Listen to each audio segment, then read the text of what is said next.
tout de suite.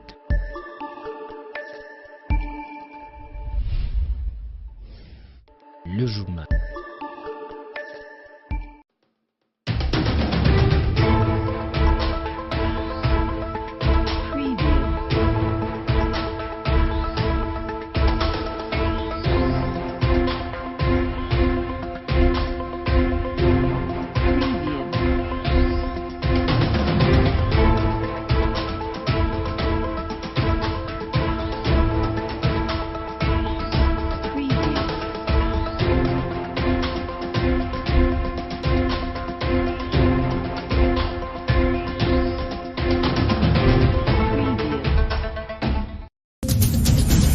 Journée mondiale contre le bronchon pneumatique chronique obstructive causé par le tabagisme, un fléau qui en veut à vos bronches. Pour cette année 2018, l'accent a été mis sur un thème jamais trop tôt, jamais trop tard pour la prévenir, la diagnostiquer, la traiter. Un ouf de soulagement pour les prisonniers de la prison centrale de Dilala. Deux bus neufs leur ont été remis. Ils se déplaceront désormais de manière commode. C'est tout pour les titres.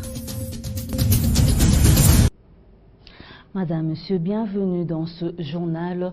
Clôture de l'atelier de la mise au point sur la composante de plan d'action prioritaire du plan quinquennal de développement 2019-2023. Il a été organisé par le commissariat général en charge du plan et du budget. Il s'est tenu dans la salle Malaïka sur l'avenue Kananga en commune de Dilala, au Dilan Mouepou.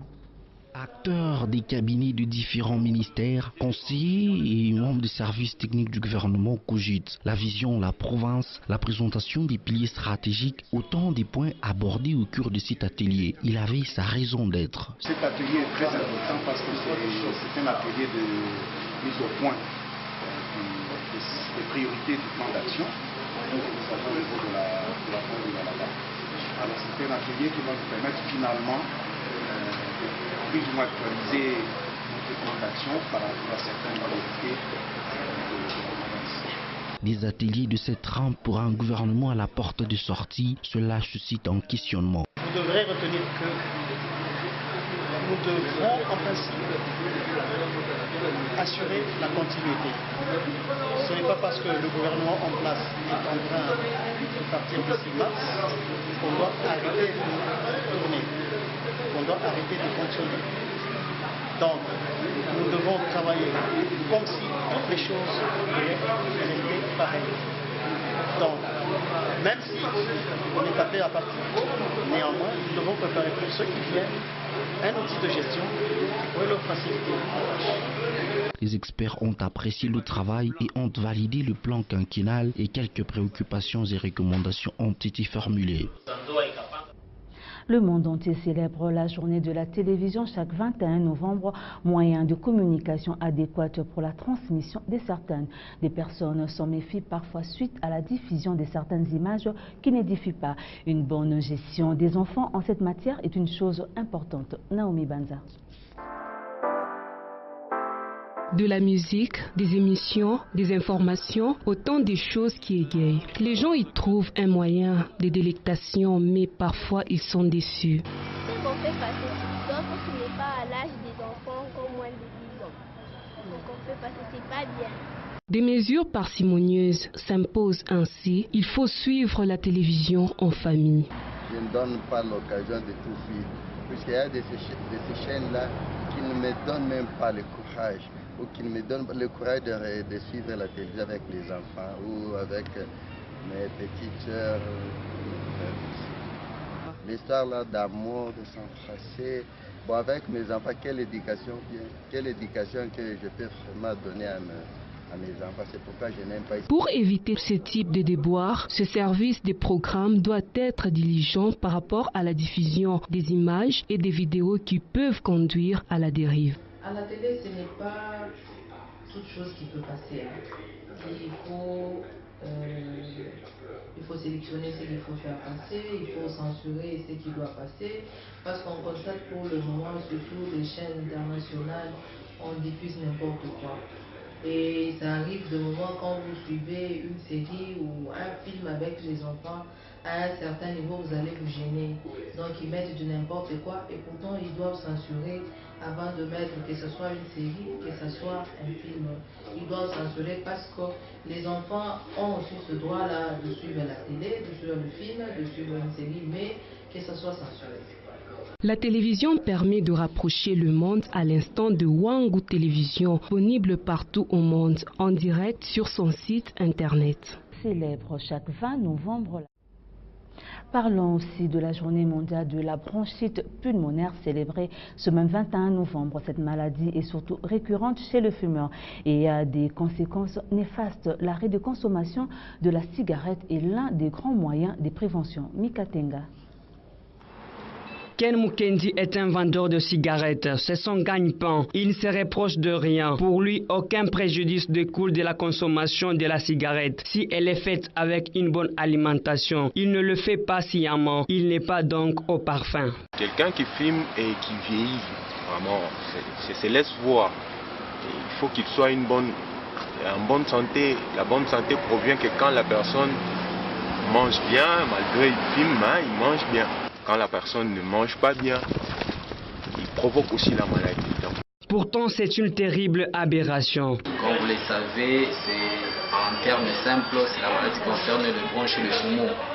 Et que le bronche et le poumon font véhiculer l'air afin de permettre à l'homme de bien respirer, d'emmagasiner l'oxygène et de faire sortir les gaz carboniques. Alors, il s'est fait que lorsque l'atmosphère est polluée, ces mécanismes-là d'échange peuvent être perturbés aussi.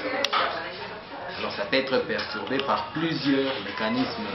Il peut s'agir de la pollution atmosphérique, il peut s'agir des maladies qui touchent le bronche et les poumons. Les maladies, ça peut être des maladies infectieuses, virales, parasitaires. Il y a beaucoup de maladies qui peuvent perturber cet échange entre l'oxygène et les gaz carboniques. Et ça peut mettre la personne en détresse respiratoire qui peut conduire vers la mort. Il est possible d'y remédier. Limiter la cigarette chez ces personnes-là, voire même arrêter. La cigarette, c'est le genre de personne. Parce que la cigarette est parmi les facteurs qui tuent de plus en plus. Fumer n'est pas bon pour la santé. Déjà, les fabricants lui-même vous préviennent que ce que vous êtes en train de faire, c'est votre propre tombe que vous êtes en train de creuser. La bronchite pulmonaire peut conduire à la mort.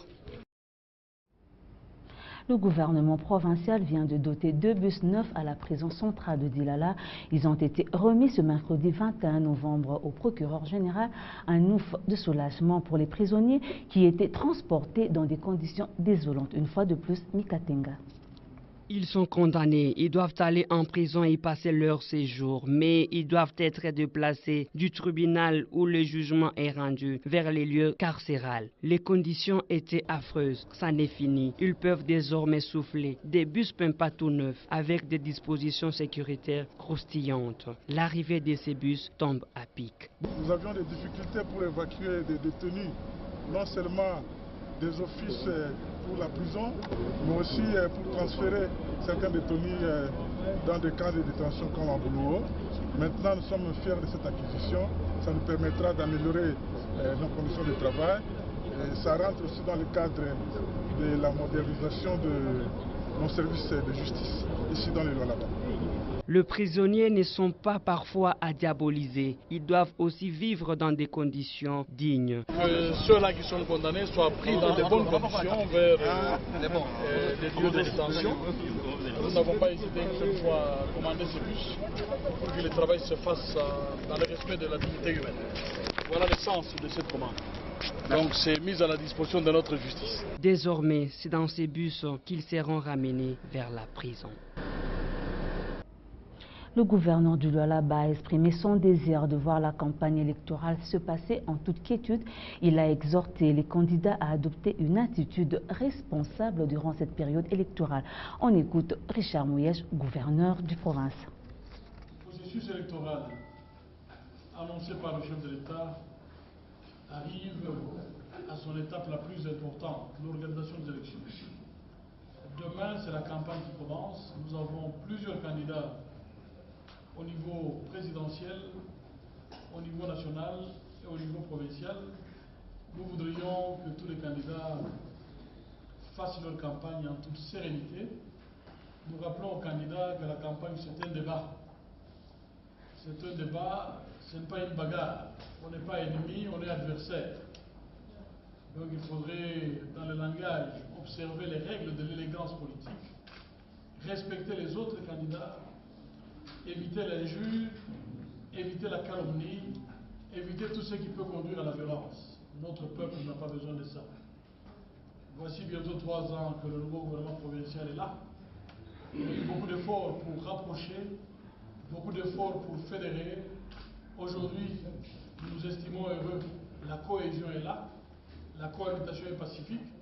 Il ne faudrait pas que pour 30 jours de campagne, nous puissions noyer les résultats des efforts de 3 années. 30 jours, c'est peu, et ça va passer très vite. Et le 24, nous serons à la veille de Noël. Ceux qui vont réussir vont fêter librement. Ceux qui vont échouer vont se ressaisir et attendront la prochaine occasion. Et je vois que c'est un jeu politique. Il n'y a pas à se battre. Il n'y a pas à s'insulter. Il faut éviter la calomnie. La calomnie, l'injure, la violence, c'est de la médiocrité. Et je voudrais demander à notre peuple de se méfier de ceux qui viennent avec l'injure facile, de ceux qui viennent avec la calomnie. Il faut venir avec une vision, il faut venir avec un projet de société. Le candidat commun de l'opposition Martin Fayulu est arrivé ce mercredi 21 novembre à l'aéroport international de Njili à Kinshasa. Quelques militants de partis politiques de l'opposition, membres de la MOUCA, étaient sur place pour lui réserver un accueil chaleureux. Commentaire. L'avion d'Ethiopian Airlines transportant Martin Fayulu a atterri à l'aéroport de Njili à 13h, heure de Kinshasa. Martin Fayulu a été accueilli à sa descente par les cadres de la coalition Lamouka et a aussitôt déclaré brièvement devant les micros des médias présents à l'aéroport que c'est l'avenir du pays qui est en jeu et c'est le développement du Congo qui est en jeu. Plusieurs centaines de militants l'attendaient devant l'aéroport de Njili. Ils viennent du MLC, de la dynamique de l'opposition, du MCR et d'autres partis. Martin Fayulu et la coalition Lamouka envisagent de tenir un bref meeting sur l'espace compris entre le boulevard Triomphal et l'avenue de l'Enseignement, toujours à Kinshasa, la capitale. Signalant que le candidat commun de l'opposition est rentré accompagné de Freddy Matungulu et Adolphe Muzito. Il rentre en qualité de candidat choisi par les opposants Moïse Katumbi, Jean-Pierre Bemba, Adolphe Muzito et Freddy Matungulu réunis au sein de la coalition Lamouka. Fin de ce journal, merci de l'avoir suivi. Toutefois, l'actualité se poursuit sur le www.wangu.info.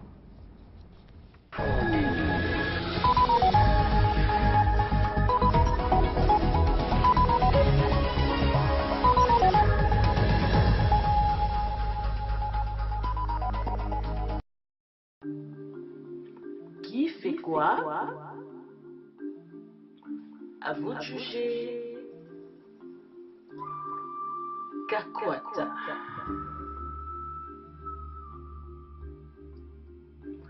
Votre serviteur.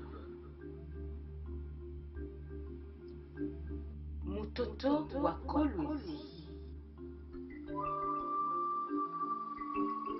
Kakwata. L'homme du peuple. Encore et toujours à vos côtés. Il n'est pas tard. Nous pouvons encore espérer. Tous ensemble. Kesho Usiku. Lamouka. Pamoja jenge Kolwezi yetu. Sisi kwa sisi.